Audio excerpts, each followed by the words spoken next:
This conference will now be recorded.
आयुर्वेदामृतं सर्वं शिष्य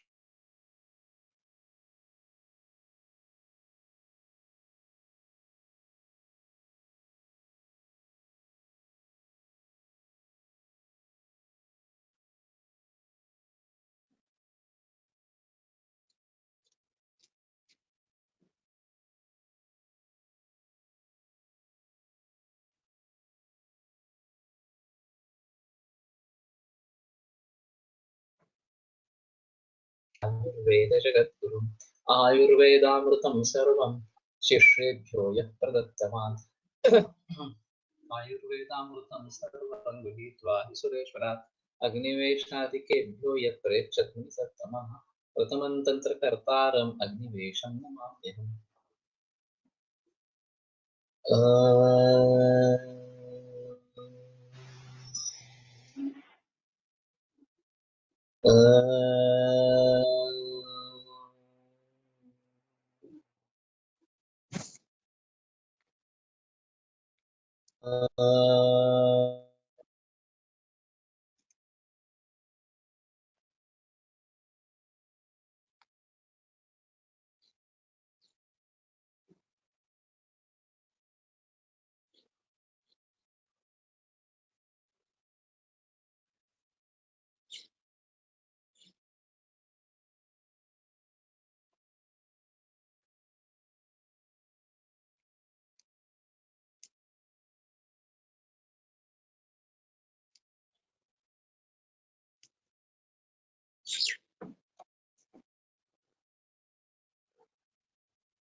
network में प्रॉब्लम है एक्चुअली।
तो सर्वलोकेषु नित्या भोगपरायणाः ये सभी लोक में भ्रमण करते रहते हैं और ये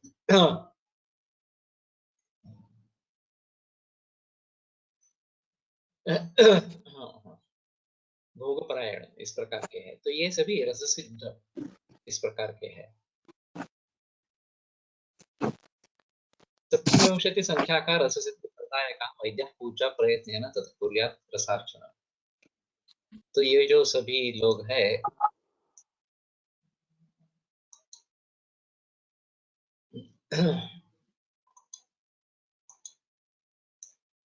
सप्तविंशति 27 रस सिद्धि प्रदायक है। तो प्रयत्न ने उनकी पूजा करनी है, फिर भारत का अर्चना करना है। हर्षेन द्विजदैवानां तर्पयेत् इष्टदेवताः कुमारी योगिनी योगीश्वरान् मेलक साधकान् तर्पयेत् पूजयेत् भक्त्या यथाशक्त्यनुसारतः इत्येवं सर्वसंभार युक्तं कुर्यात् रसोत्सवम् सर्वविघ्नप्रशान्त्यर्थं सर्वेप्सितफलम्। कुमारी योगी योगीश्वर इनके मेलक को साध्य करने वाले, सिद्ध करने वाले। तर्पयेत् पूजयेत् भक्त्या, तर्पण करे पूजन करे भक्ति से, यथाशक्ति अनुसार, अपने शक्ति के अनुसार। इत्येवं सर्वसंभार युक्तम कुर्यात् रसोत्सव, तो सभी सामग्री से युक्त इस प्रकार का ये रसोत्सव करे। सर्व विघ्न प्रशांत्यर्थम सर्वेप्सित फलप्रदम, सर्व विघ्नों की शांति के लिए तथा सर्व इप्सित जो है उसका फल प्राप्त होने के लिए इस प्रकार से। अन्यथा यो विगूढ़ात्मा मंत्र दीक्षा क्रमात् विना कर्तुम् इच्छति सूतस्य साधनं गुरुवर्जितः नासौ सिद्धिम् अवाप्नोति यत्न कोटिशतैरपि तस्मात् सर्व प्रयत्नेन शास्त्रोक्तां कारयेत् क्रिया। इस प्रकार से करने के बजाय जो विगूढ़ आत्मा मंत्र दीक्षा क्रमात् विना, मंत्र दीक्षा और क्रम के बिना कर्तुम् इच्छति सूतस्य साधनं, सिद्धि करने का प्रयास करता है गुरु वर्जित, गुरु से वर्जित इस प्रकार का जो हो। नासौ सिद्धिम् अवाप्नोति यत्न कोटि शतैः, तो कोटि बार प्रयत्न करने से भी उसको सिद्धि नहीं मिलती है। तस्मात् सर्व प्रयत्नेन शास्त्रोक्तां कारयेत्, और इसीलिए सभी प्रयत्नों से शास्त्रोक्त जो क्रिया है वो करें। सम्यक साधन सोद्यम गुरुयुता दोनों उतार ले गुरुयुता राजा न्यालंक्षता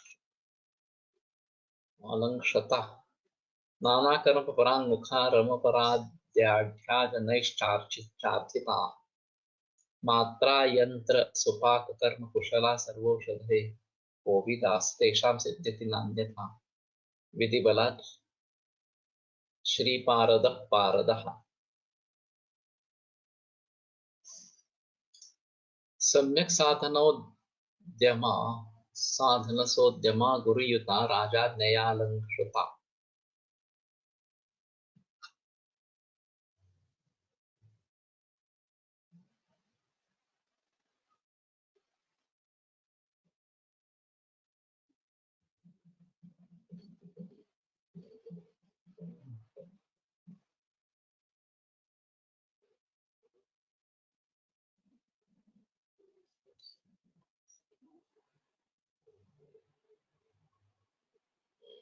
कर्म कुशला सर्वौषधे कोविदाः।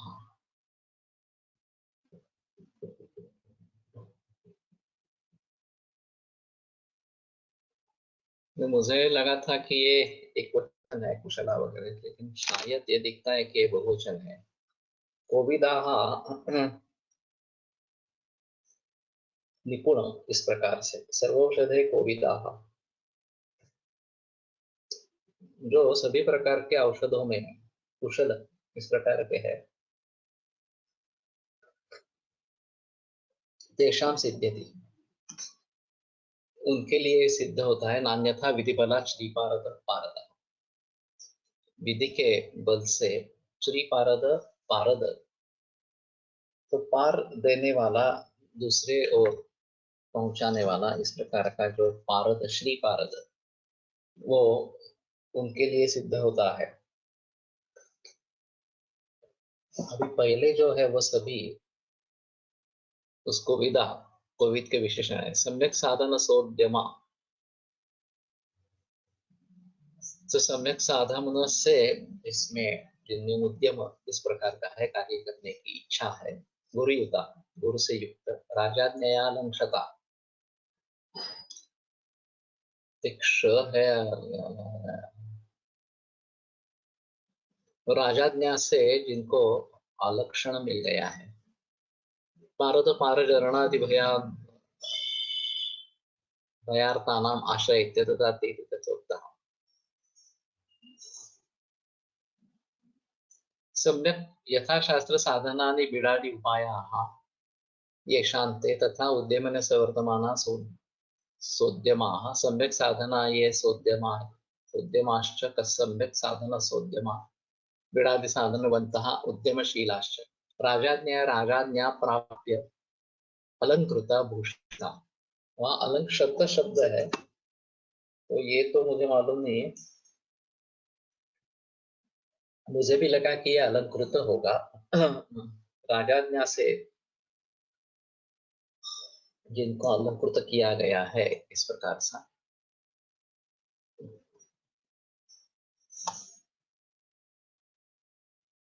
नाना कर्म परांगमुखा रसपरा,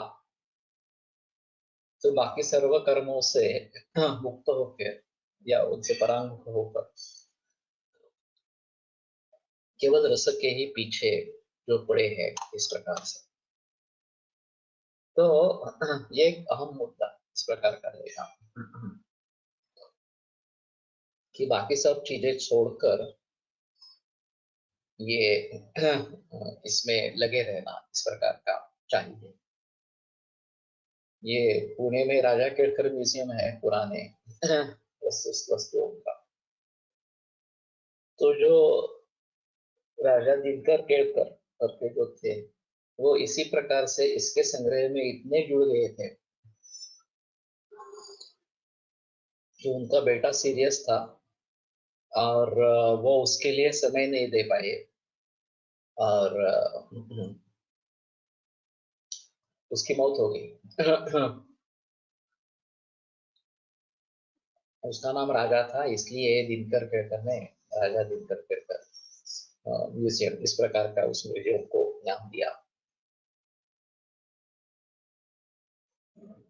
तो उसी में लगे रहे हैं, बाकी दूसरा कुछ विचार ही नहीं है। रसपराध्या आढ्या जनेश्च अर्चिताः,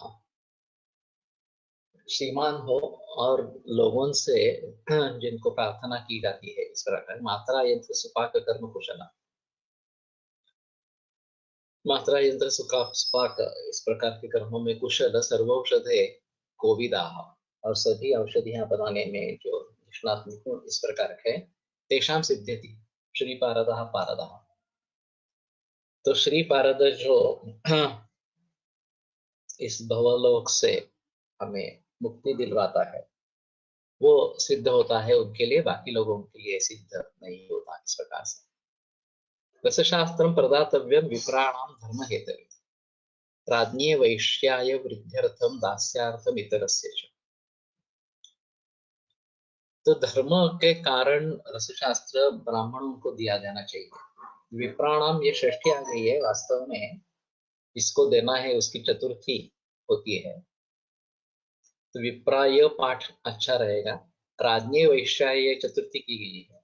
वृद्ध्यर्थम, राजा और वैश्य जो है उनको वृद्धि के लिए देनी है। दास्यार्थम इतरस्य, और दास्यत्व के लिए इतर लोगों को ये दिया जाए। तो सभी को देना है, लेकिन प्रयोजन सभी का अलग अलग इस प्रकार का है। गुरौ तुष्टे शिवस्तुष्टे शिवे तुष्टे रसस्तथा, तो गुरु संतुष्ट हो जाता है तो शंकर भी प्रसन्न हो जाता है, और शंकर प्रसन्न होता है तो पारद भी प्रसन्न होता है। ग्रस्ते तुष्टे क्रिया सर्वा सिद्ध्यन्ते न संशय। और पारद अगर संतुष्ट हो जाता है तो सभी प्रकार की क्रियाएं निश्चित रूप से सिद्धिप्रद होती है, न संशय है, उसमें कोई संदेह इस प्रकार का नहीं। तो इसमें गुरु का अहम महत्व है कि गुरु की सहायता लेनी है, गुरु का आश्रय करना है और उसके कहने पर ही सभी कार्य करने हैं। तो ये एक अलग इस प्रकार का रहेगा। मैंने एक थोड़ा सा अजीब उदाहरण अग्रवाल समाज के धर्मगुरु से सुना था कि वो मेरे मरीज थे और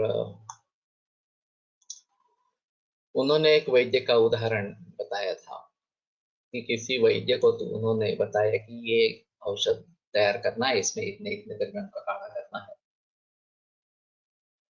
तो तुम सब संभार इकट्ठा करो और फिर मुझे बता देना कि ये सब सामग्री सिद्ध हो गई है तो आरंभ करेगा।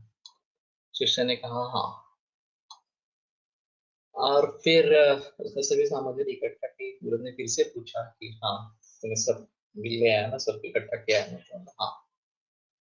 तो फिर ठीक है, काढ़ा करने के लिए रख दो। उसने काढ़ा करने के लिए रख दिया और बाद में आधे पौने घंटे के बाद में उसको पता चला कि अरे एक द्रव्य फिर भी रह गया, कहीं अलग रखा था। तो उसने जाकर गुरु से बात कही कि मेरे से गलती हो गई, लेकिन एक द्रव्य अलग इस प्रकार का रहा है। तो गुरु बोले ठीक है, सब फेंक दो, फिर से एक बार सभी संभार इकट्ठा करो और फिर दवा बनाओ। तो अगर इस प्रकार से हम पूरे तरीके से उसी में लग जाते हैं कि कोई भी भूल उसमें नहीं होनी है इस प्रकार से, तो ये अच्छा उदाहरण है कि एक द्रव्य कम हुआ और बाद में डालना था तो मना कर दिया गुरु ने कि नहीं नहीं ऐसा नहीं हो सकता, तुम्हें वो डालना ही चाहिए इस प्रकार से और फिर से काढ़ा बनाओ इस प्रकार से। तो कहने का तात्पर्य कहने का तात्पर्य अर्थ है कि हमें बहुत ही सावध होकर और पूरा ध्यान उसी में देकर औषधिकरण करना है। दाता जी इसके बारे में बहुत पक्के थे। 6 ही कोयले उसी ढंग से लगाने हैं, तो उसमें भी उनका कहना रहेगा था कि इसी प्रकार से औषधिकरण करना है। तो इस प्रकार के अगर गुरु हो तो औषधिकरण में भूल होने की संभावना नहीं है।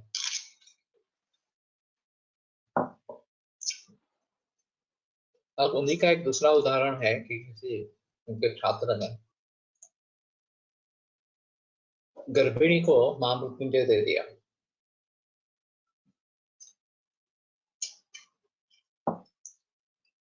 और फिर उसने आकाश सर को बताया, गुरु को, मुझसे भूल हो गई है लेकिन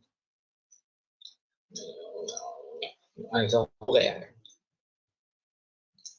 तो उन्होंने कहा कि कब दिया है और अब तक कुछ अतिसार हुआ है क्या? तो बोला नहीं अभी तक तो नहीं हुआ है कुछ। तो ये ज्ञानेश्वर मावली के सामने बैठ गए दातार गुरु जी और उनको विनंती करते रहे कि छात्र में अनजाने में भूल की है, इसको क्षमा कर दो।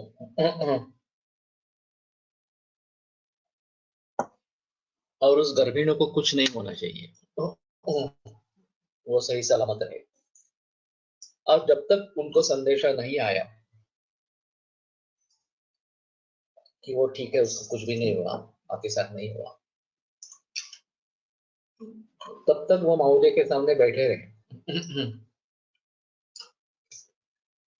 तो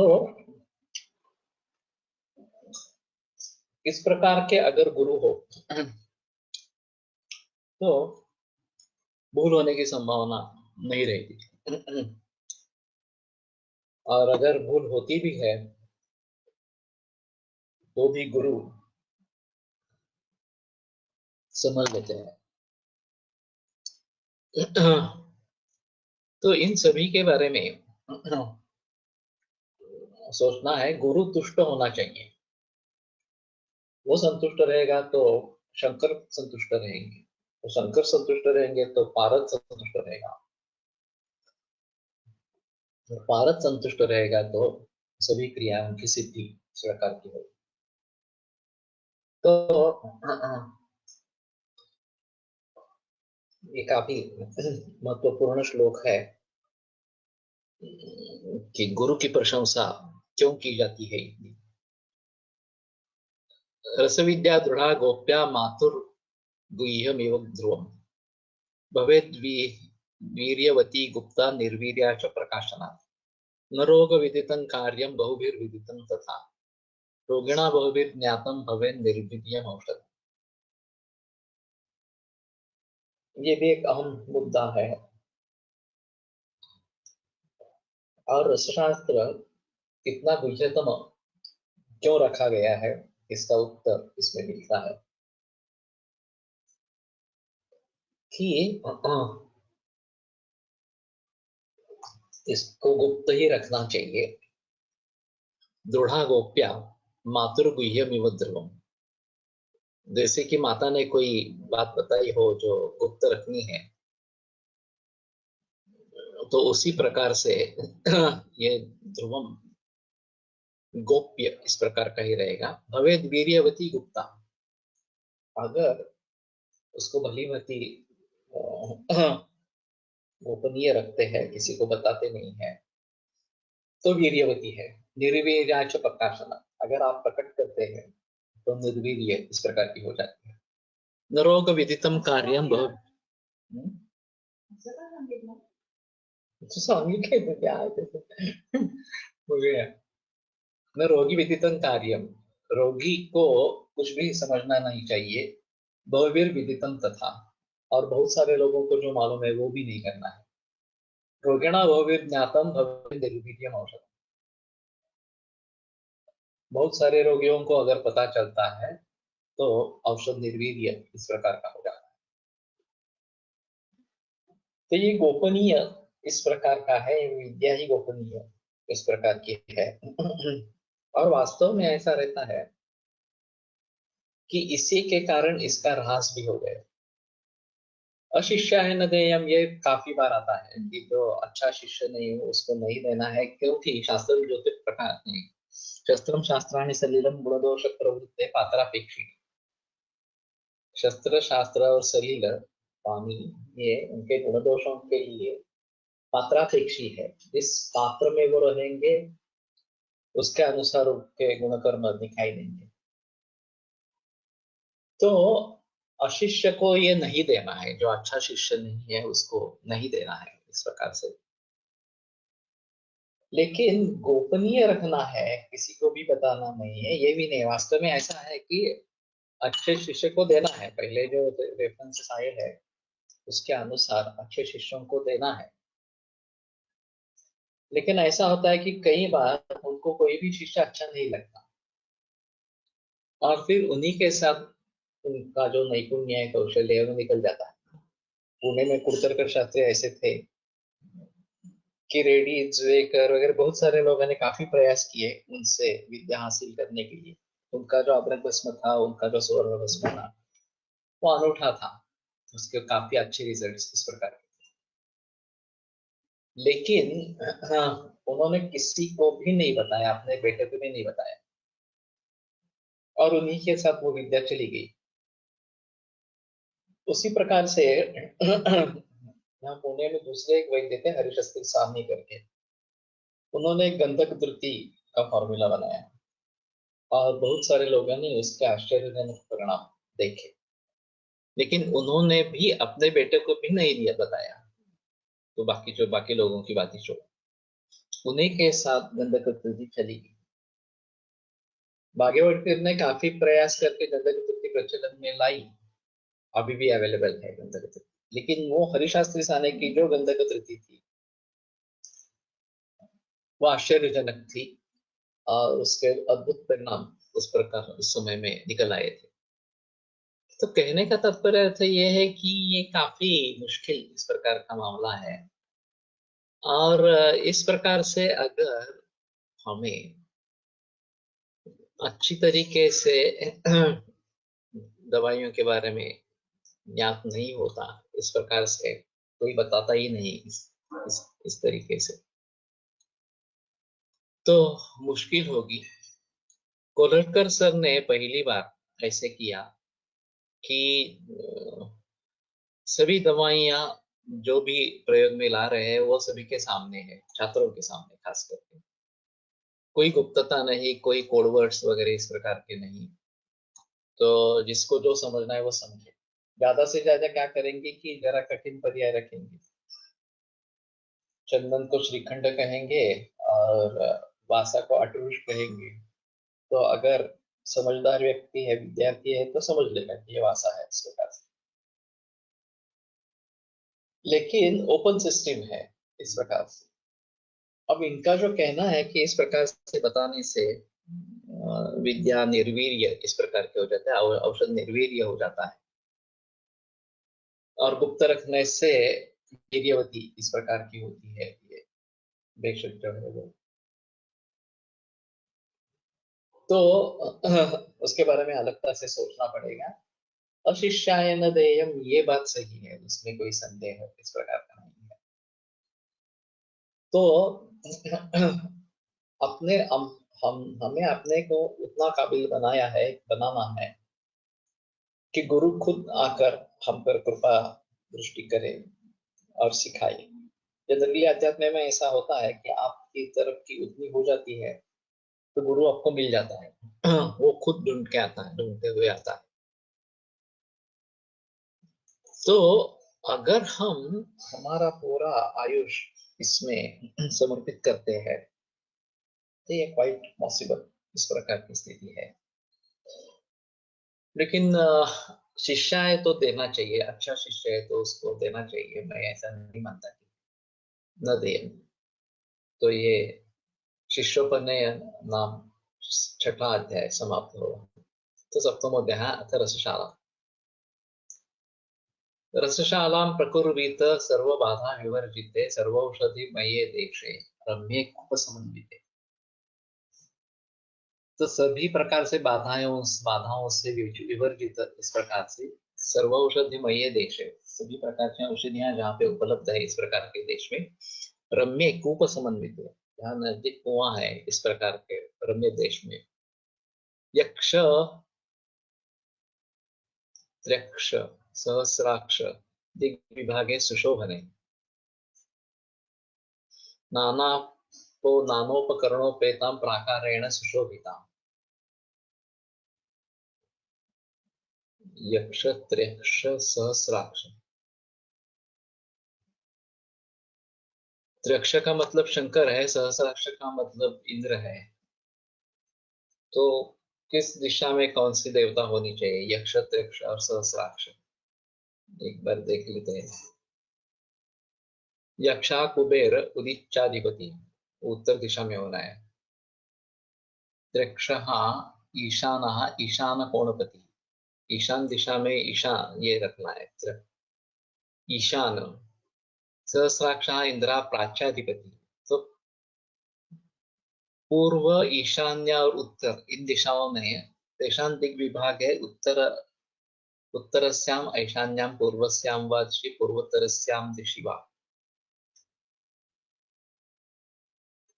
तो एक तो अर्थ ये हो सकता है कि उन दिशाओं में एक तरह, तीन दिशाओं में, नहीं तो इनमें से किसी एक दिशाओं में करेंगे। जनरली ईशान्य दिशाओं में करता है, देवघर जो होना चाहिए पूजा घर वो ईशान्य दिशा में होना चाहिए। तो हम पूर्वाभिमुख होकर पूजा करेंगे ऐसा थोड़ा सा है इसमें, या ईशान्य अभिमुख इस प्रकार।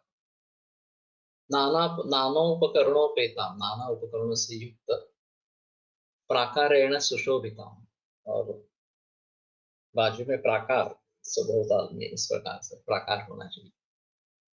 शालायाः पूर्व दिग्भागे स्थापयेत् रसभैरव, पूर्व दिशा में रस भैरव की स्थापना करे। वन्नीकर्मणि च आग्नेये याम्ये पाषाण कर्म, आग्नेय दिशा में वन्नी कर्म करना है।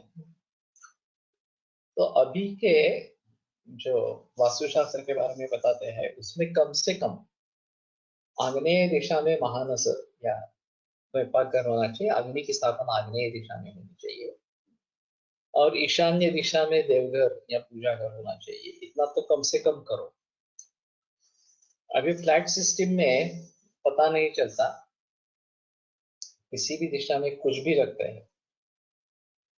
तो टॉयलेट्स जो है वो जनरली दक्षिण या पश्चिम दिशा में होनी चाहिए, और जैसे मैंने अभी कहा वैसे ईशान्य में देवघर और आग्नेय दिशा में अग्नि का निवास इस प्रकार का होना चाहिए, कम से कम अपेक्षित है। याम्ये पाषाण कर्म, पश्चिम दिशा में पाषाण कर्म करना है। नैऋत्य शस्त्र कर्माणि, नैऋत्य दिशा में शस्त्र कर्म। वारुणे क्षालनादिकम्, वारुण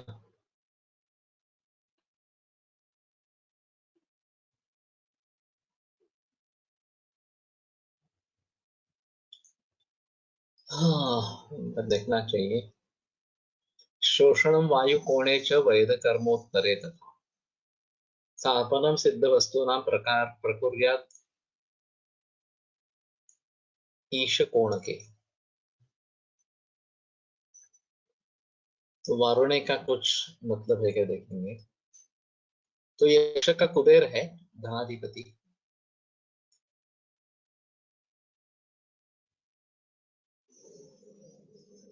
रस भैरव प्रागुक्त रस निर्मित लिंगम। अच्छा,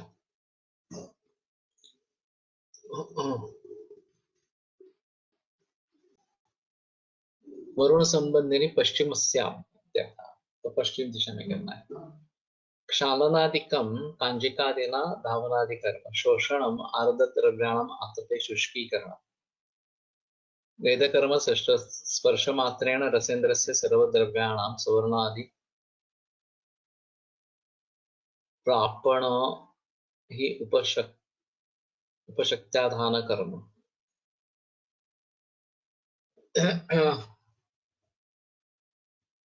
तो पाषाण कर्म याम या यानी भी पश्चिम है। नैऋत्य शस्त्र कर्माणि वारुणे, पश्चिम दिशा में चालन आदि का। शोषणम वायु कोणे, तो वायव्य दिशा होगी। वेद कर्मोत्तरे तथा, और वेद कर्म के पश्चात जो करने हैं वो भी वायव्य दिशा में करें। स्थापनम सिद्ध वस्तुनां प्रकुर्यात् ईश कोण के, सिद्ध वस्तुओं का स्थापन ईशान्य में करें। अब बात ऐसी है कि जनरली चौसोपी वायव्य असावी, नहीं वायव्य नहीं, अभी उनके बताने से वो पश्चिम दिशा है। तो वरुण की है, इसलिए वारुणी मतलब वायव्य तो नहीं लगती इनके कहने से, पश्चिम दिशा इस प्रकार की हो।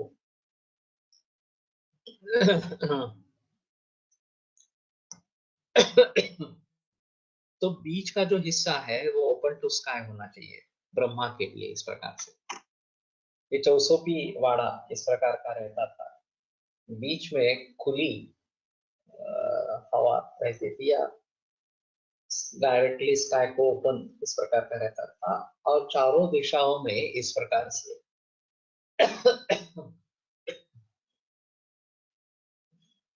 स्थापना होती थी। तो उसी की संकल्पना करनी है इसी प्रकार से, और फिर किस दिशा में क्या रखना है ये हम भली भांति इस प्रकार से सोच लेंगे।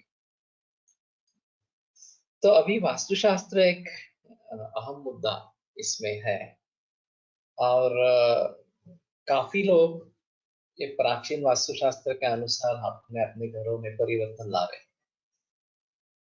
जब मुसीबतें आती है और सुख नहीं मिलता, दुख मिलता रहता है, ऐसी कुछ स्थिति होती है, तो एक बात वास्तु दोष ये भी कारण हो सकता है। तो ये अभी मैं पहली बार ऑथेंटिक रेफरेंस देख रहा हूँ इस सदी के बारे में। इसके बारे में मराठी में, अंग्रेजी में वगैरह काफी किताबें हैं, लेकिन उसका मेन सोर्स क्या है ये पता नहीं चलता कि कहाँ से लिया गया। तो ये तो बात अभी सही है कि रसशाला के निर्माण के बारे में दिशाओं का वर्णन है, तो ये प्राचीन स्रोत इस प्रकार का है। तो इसके आधार पर ईश कोण के, नॉट ओश कोण के, तो प्रकुर्यात ईश कोण के, और ईश शाहमृग वाला श है, तो ये ईशान दिशा में इस प्रकार का हो। तो कहने का तात्पर्य तो ये है कि हमारे घरों में भी इस प्रकार की कोई व्यवस्था हो, कम से कम जैसे मैंने कहा कि पूजा घर जो है वो ईशान्य में,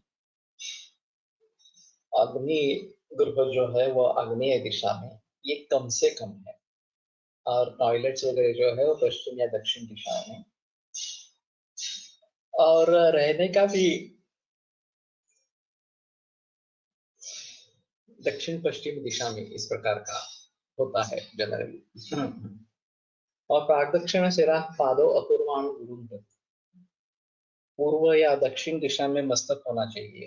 तो पाँव नेचुरली पश्चिम या उत्तर दिशा में इस प्रकार से हो जाते हैं, और जो भी तस्वीरें लगानी है वो पूर्व या दक्षिण की ओर लगानी है, ताकि हमारा सर गुरु के तरफ होगा, पाद उनके तरफ नहीं होगा। पादव अकुर्वाण गुरु प्रति, कि गुरु के दिशाओं में पाद नहीं करने चाहिए इस प्रकार से। तो ये कम से कम है। अगर समरांगण सूत्रधार ये कुछ इस प्रकार का है, वास्तुविद्या के बारे में मैंने जब नाम सुना है, तो वो रेफरेंसेस मूल रूप से एक बार देखने चाहिए। और कैसे वास्तु बनाए कैसे नहीं बनाए इसके बारे में काफी बहस इसमें की गई है।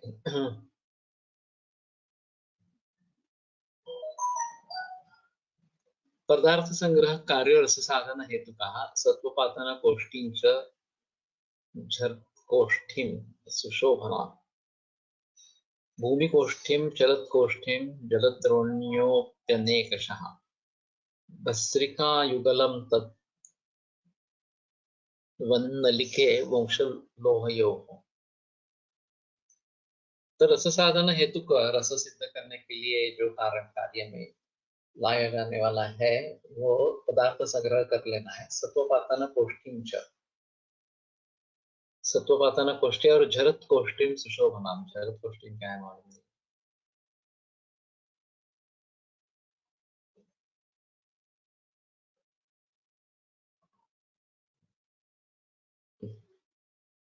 इसमें कुछ स्पष्टीकरण भी दिया है। अग्निकोण से अग्नि देवता देवता तत्वात् अग्नि साध्य कर्मणः कर्मणाम तत्रैव करणपात्राशस्त्यात् आग्नेया कृति निर्देशः। दक्षिणस्य दण्डधराधिपतिः प्रतीकत्वात् दण्डपाषाण साध्य मर्दनादिकर्मणा तत्रैव विधानं कृतं। नैऋतस्य राक्षसाधिपतिकत्वात् शस्त्रकमणयः चासुरत्वात् निष्पाद्यानां तत्रैव विधानं संगतम्। नैऋत्य कौन सी है दिशा?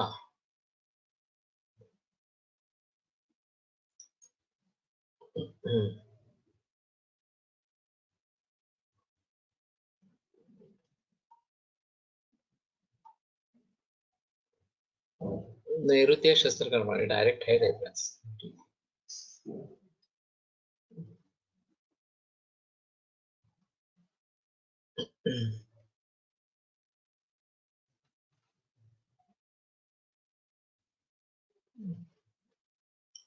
पश्चिम से वरुण देवतत्वात् वरुण से जलाधिपत्वात् चालनादि कर्मणां तत्र अभिधानम्।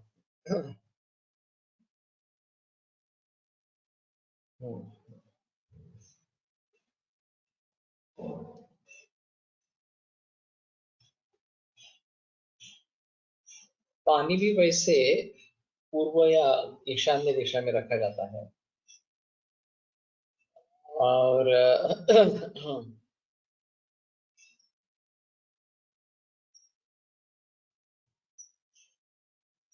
घर में भी उसी प्रकार की सुविधा पानी रखने की है।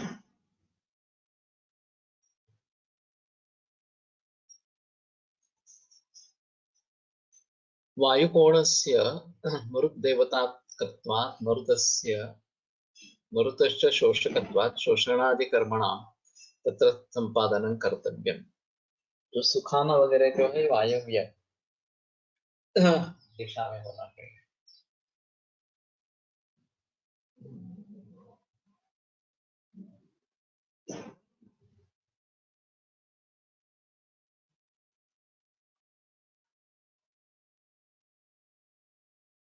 अभी के रसशालाओं में विजिट करके वहां पे क्या है एक बार देख लेना चाहिए और इसके मुताबिक अगर उसमें परिवर्तन करना है तो कर सकते हैं। उत्तर से कुबेरादिदेवताकत्वात् कुबेरस्य च धनाधिपत्वात् सुवर्णादि उत्पादक वेद कर्मणः उत्तरस्यां निर्देशः।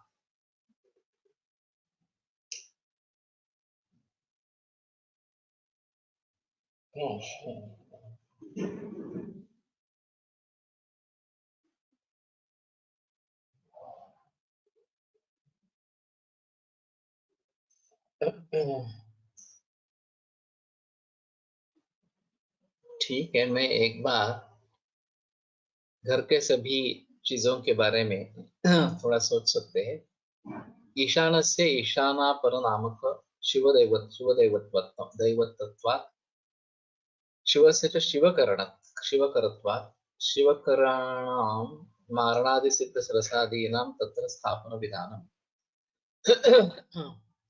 यद्वा आरोग्यं भास्करादित्युक्त्या ईशानस्य सूर्यमूर्तिधरः ईशानाधिपतित्वात् सूर्यस्य च आरोग्यप्रदत्वात् आरोग्यजनकसिद्धवस्तूनाम् ऐशान्यां स्थापनं बोध्यते।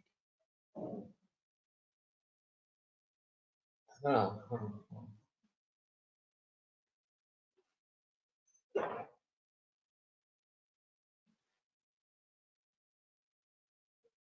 हमारा घर में अभी काफी रिनोवेशन किया है। इन कुछ बातों को इम्प्लीमेंट कर सकते हैं थोड़ा सा, तो देखेंगे। आरोग्य भास्करादिच्छेद ये सूर्य की दिशा है ईशान्य। तत्र रससाधनार्थं यानि यानि द्रव्याणि स्थापानि तेषां नामानि आह पदार्थः सत्त्वपातनकोष्ठादिलक्षणम् अग्रे वक्ष्यते। जलद्रोण्यः काष्ठादिनिर्मित जलाचाराः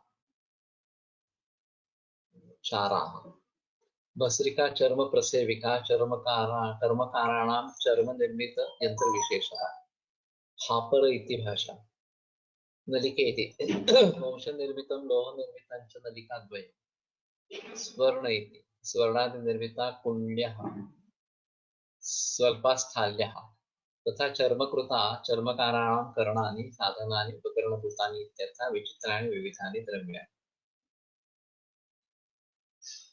और जरत कोष्ठी, इसके बारे में पता नहीं चला, मैं जरत कोष्ठी के लिए देखना पड़ा।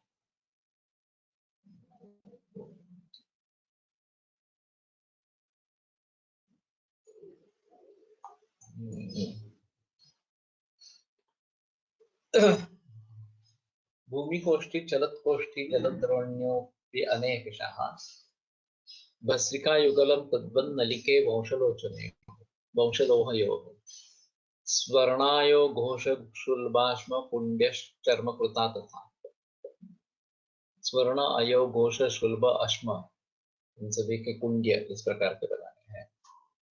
कर्णानि विचित्राणि द्रव्याण्यपि समाह विविध करण विचित्र करण और द्रव्य का आहरण करके रखे, इनका इनको इकट्ठा करके रखे।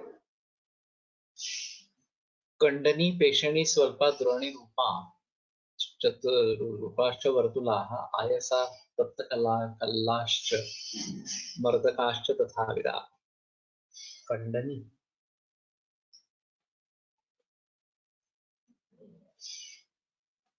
पेषणी स्वल्प इत्यत्र स्वल्प इत्यस्य कंडनी पेषणीभ्याम् उभाभ्यां संबंधः। तेन स्वल्पा कंडनी चंद्राकारो दुखलं मुशलं तथा स्वल्पा पेषणी क्षुद्राकृति पेषणशीला। तो दुखल है ये चंद्राकार है ये आदमी। कंडन यंत्र असेल कांडनी, कांडन यंत्र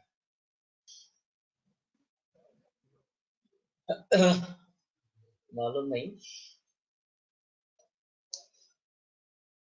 अभी एक डंक होता है जो कांडन के लिए प्रयोग में लाया जाता है, इलेक्ट्रिक पर चलता है।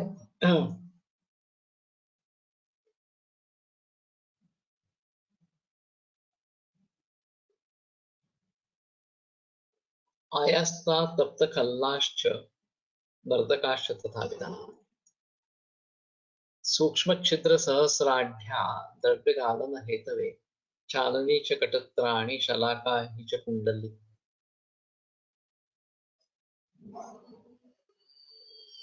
तो हजारों इसमें सूक्ष्म छिद्र है इस प्रकार के द्रव्य गालन हेतवे, गालन करने के लिए द्रव्य के ये चालनी होनी चाहिए। कटत्राणि शलाका ही च कुंडली। कटत्राणि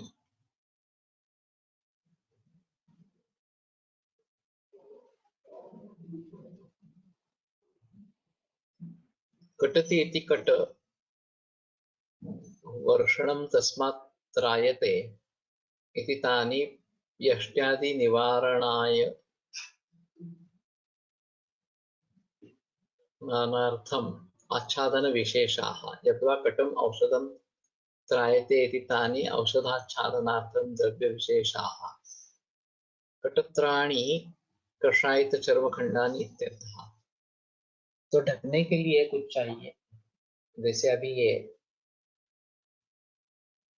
वेरणी वगैरह इस प्रकार से कहते हैं, या फिर ढक्कनी कहते हैं, झाकड़ी इस प्रकार से। ट्रायंगुलर नीडल, ट्रायंगुलर क्यों आ गया? रससिंधुर सिंधुरादि पाकार्थम लौह निर्मित तो लोडनी विशेषा कुंडली कुंडलो कटाहादि संस्थापनार्थम तृणादिकृत वेष्टनौ वेष्टनी विशेषा।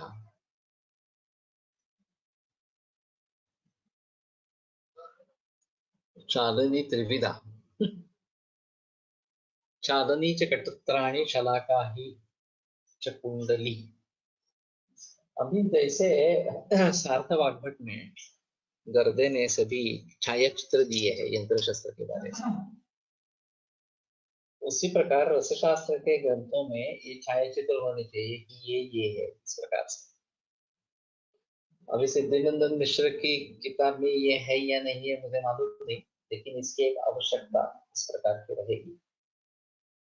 और पुराने हथियार जहाँ पे उपलब्ध होंगे इस प्रकार से किसी रसशाला में, तो उनको सामने लाना है। वैणवी भी शलाका भी निर्मिता कृता गणी। कैची असेल,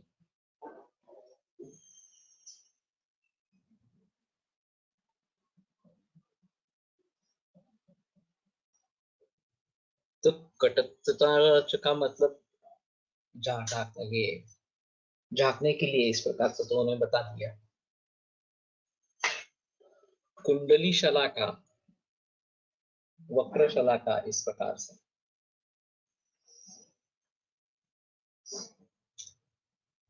चालनी त्रिविधा प्रोक्ता तत्स्वरूपश्च कथ्यते, स्वरूपञ्च कथ्यते। वैणवी भी शलाका भी निर्मिता कृता गुणैः कीर्ता सा सदा स्थूल द्रव्याणां गालने। तो वंश से या शलाका से निर्मित ग्रथिता गुणैः और गुणों से युक्त कित्ताचा सदा स्थूल द्रव्याणां गालने का, तो स्थूल द्रव्यों के गालन के लिए ये बड़ी वाली चालनी है। चूर्ण चालन हेतोश्च चालनी अन्यापि वंशजा। चूर्ण चालन के लिए दूसरी चालनी जो वंश से बनती है।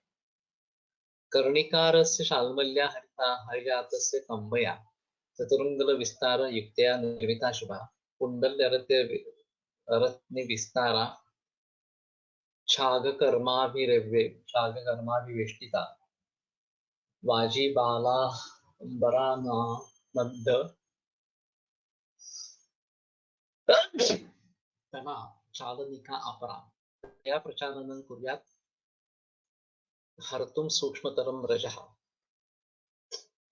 तो बहुत सूक्ष्म इस प्रकार के पार्टिकल्स है, तो ये तीसरी चालनी बनाए। कर्णिकारस्य शाल्मल्या हरिरातस्य कंबया चतुरंगुल विस्तार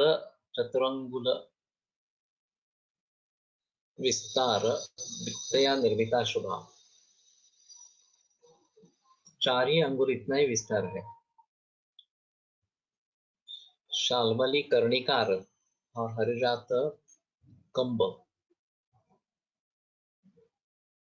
कर्णिकारस्य क्षुद्राग्रवदस्य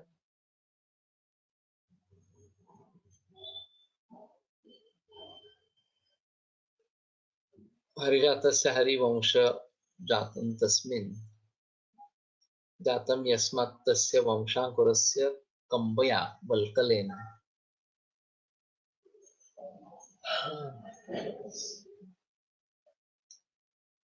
तो वंश या बांबू की जो छाल है उससे बनाए। चतुरंगुल विस्तार युक्तस्य कंबवे इत्यानेन अन्वयः। तो 4 ही अंगुल उसका विस्तार है इस प्रकार से।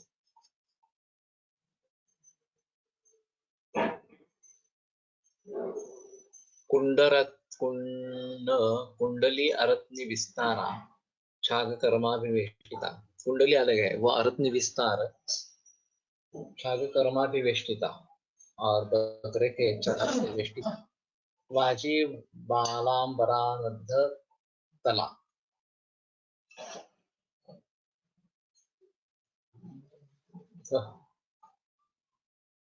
घोड़े का क्या है? प्रसारित कनिष्ठांगुली वंगमुष्टिक बद्धमुष्टिक हस्त प्रसारायता प्रमाणायता चतुरंगुल विस्तृत कर्णिकारादि वल्कल निर्मिता अरत्न विस्तार वेष्टनीयुक्ता छागकर्म मंडिता छाग चर्म मंडिता अश्वपुच्छ केश सूक्ष्म वस्त्र रचित तलदेशा। तो ये जो बाल है, अश्व के पुच्छ के जो बाल है सूक्ष्म इस प्रकार से उनके द्वारा निर्माण की गई सूक्ष्म वस्त्र रचित तलदेशा। सूक्ष्म वस्त्रों से रचित तलदेश है। सूक्ष्मतर द्रव्य चालन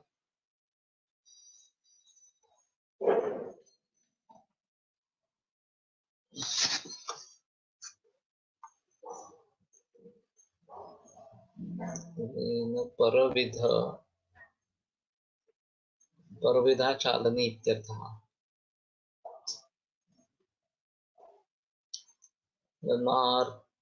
चालनार्थम ऐसा होगा। सूक्ष्मतर द्रव्य चालनार्थम अपर विधा चालनी, तो दूसरी प्रकार की चालनी इस प्रकार से बताते हैं। तो मुझे लगता है कि अगर कहीं फोटोग्राफ्स इसके है किसी भी किताब में है तो वो प्रकट करें और उस तरीके से बनाने की अभी कोशिश करेंगे तो ज्यादा अच्छा इस प्रकार का रहेगा। अभी चावल को रखने के लिए मुझे कणगी, ये जो पारंपरिक विधि से बनती है उसके लिए मैंने निर्देश किया है, वो बांबू से बनती है और उसमें गोमे का लेप होता है। और जो नई फसल है उसमें एक बरस तक रखते हैं। है और उसमें से जो बीज अच्छे बीज हो वो अलग रखते हैं, वो रक्षा में रखते हैं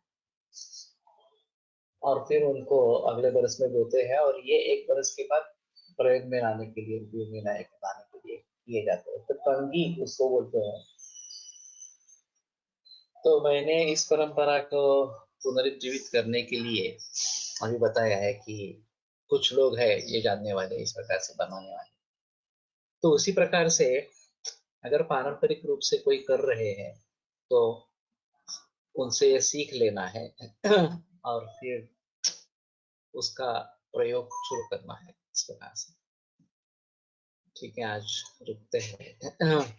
आयुर्वेद प्रकांडो निगदित इह हि शल्यतंत्र प्रधानः शिष्येभ्यः शाश्वतो यन्निखिल जनकृपा व्याप्तचित्तेन येन आयुर्वेदस्य वाञ्छन् पुनरतिभुवने ताञ्च सुष्ठु प्रतिष्ठान् श्रेष्ठं धन्वन्तरिं तं प्रणमति च सदा वैद्यवर्गो हि नूनम् वैद्यवर्गो हि नूनम्।